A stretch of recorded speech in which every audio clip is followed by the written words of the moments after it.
Proses penenunan dengan alat tenun bukan mesin atau ATBM dapat dikatakan sebagai percampuran dari tradisionalitas dan modernitas. Tradisional karena masih menggunakan tenaga gerak manusia. Modern karena masih memiliki fitur otomatisasi dan pola matematis. Dalam penenunan Uiskaro, proses yang dijalankan pun serupa.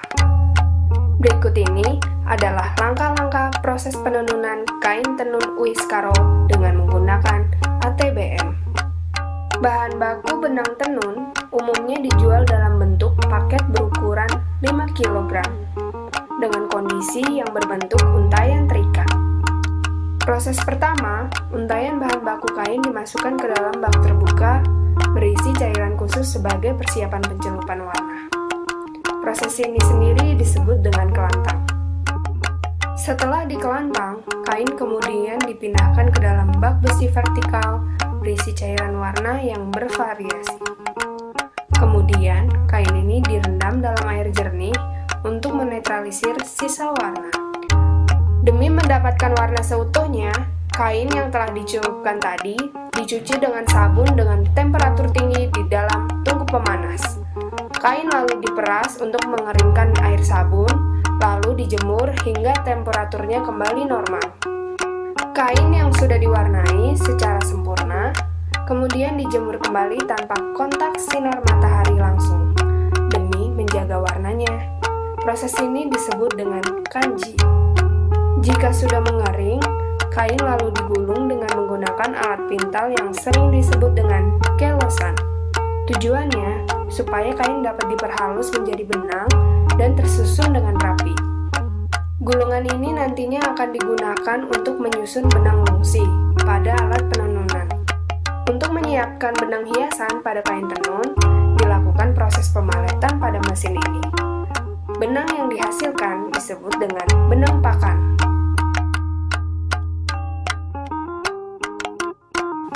Dari sini, kain kemudian masuk ke proses hani. Dalam proses ini, motif kasar kain tenun sudah mulai terlihat. Benang yang tadinya sudah digulung kemudian disebut dengan benang lungsi. Benang lungsi ditarik ke dalam gulungan besar yang disebut dengan bom atau lalatan. Dalam proses ini dibutuhkan ketelitian untuk menyusun tatanan benang supaya memiliki tegangan yang sama. Jika benang terputus, maka harus disambung secepatnya. Masing-masing motif kain tenun Uiskaro memiliki formulasi yang berbeda-beda. Karenanya, penenun dituntut untuk telaten dan hafal dengan setiap susunan yang dibutuhkan. Benang lungsi yang sudah digulung menjadi bom atau lalatan, lalu ditempatkan di belakang alat tenun bukan mesin atau ATBM. Sebelum dilakukan penenunan, kain yang tersusun pada bom diperiksa terlebih dahulu ketegangan dan kesejajarannya. Benang lungsi lalu dicucuk dengan melewati mata gun. Mata gun ini dibagi menjadi dua bagian. Bagian yang satu ditarik ke atas, dan bagian yang lainnya ditarik ke bawah. Kedua bagian bergerak secara otomatis apabila dilakukan satu injakan. Benang pakan atau benang hias yang tadinya sudah diikat dalam alat teropong, kemudian diluncurkan dari sebelah kanan area tenunan. Setelah teropong benang pakan diluncurkan, penenun akan menyilangkan benang lungsi. Setelah motif benang pakan terikat dengan benang lungsi, sisir genggaman penenun kemudian akan dihentakkan ke depan untuk merapatkan kedua benang yang saling menyilang. Lalu, injakan ditekan dengan kaki dan dilakukan penghentakan beberapa kali, hingga terlihat menjadi kain tenun yang utuh.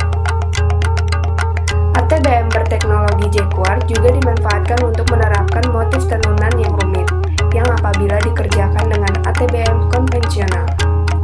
ATBM jacquard memiliki kartu semacam huruf braille dan menggunakan teropong benang pakan yang sama lebarnya dengan tenunan kain.